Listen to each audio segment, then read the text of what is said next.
This is interesting. The sheep have come in here. The grass grew after hay time. The willow has had chance to grow over the summer, and this is the preference of the sheep. They've stripped these willow leaves. They know what's good for them.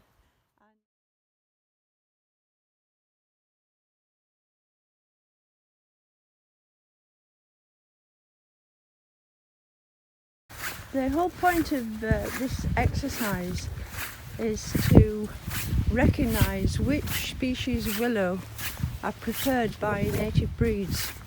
We've got 10 different varieties down here, divided by an alder tree, each section, and it's to try to understand which varieties the native breeds prefer to eat, believing that they have nutritional wisdom. It would be interesting to see whether they go for the high tannin ones, and that's why it's really useful to have these from Rothamsted, who will have the levels of condensed tannin of the different species. So we've got tall ones at the back, which ideally, hopefully, the plan is that they will grow into trees, come over the fence, pig netting fence here, and be available at a height for cattle. And then the shorter ones, they are designed hopefully eventually to grow through the pig netting fence. They won't be available to them for a couple of years yet, but that is the plan. So we're coming on to the ones that enjoy the wetter conditions. We've got the eared willow and grey willow. It's really quite wet. They've been really well watered in, these cuttings this year. We've got some at the far end of the farm. We've got 3 different plantings. Of the 10 different species in different conditions, this one is against the wall. The other 2 are between hayfields, further down there and nearer to the farm.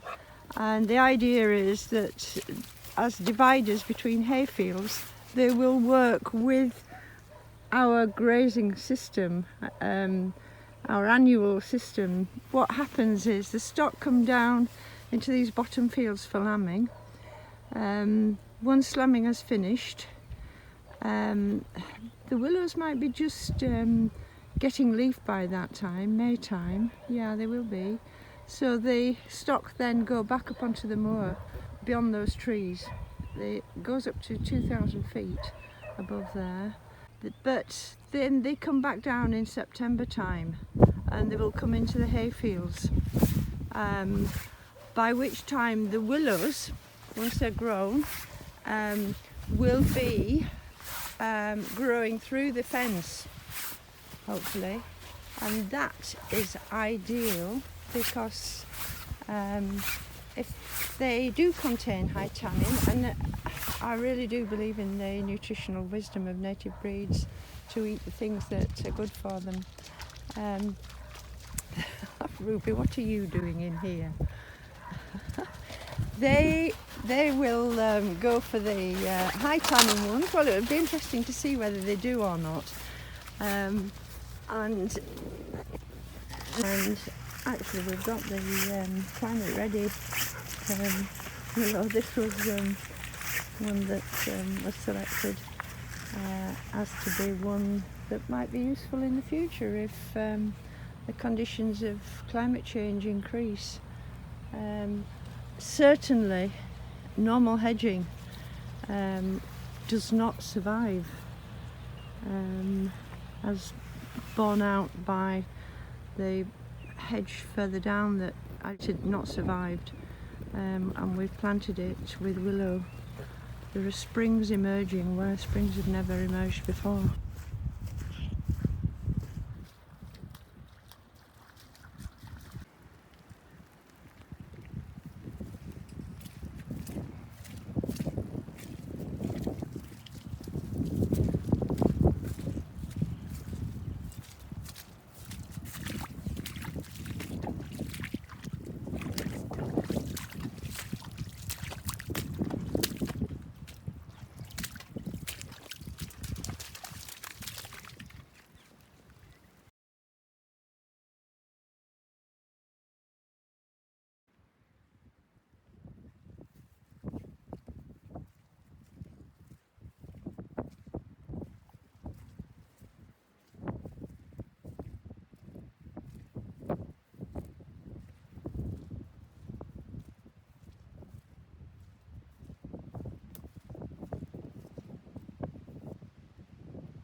believing in the nutritional wisdom of stock, that they will go for the willows with high tannin, which is anthelmintic properties.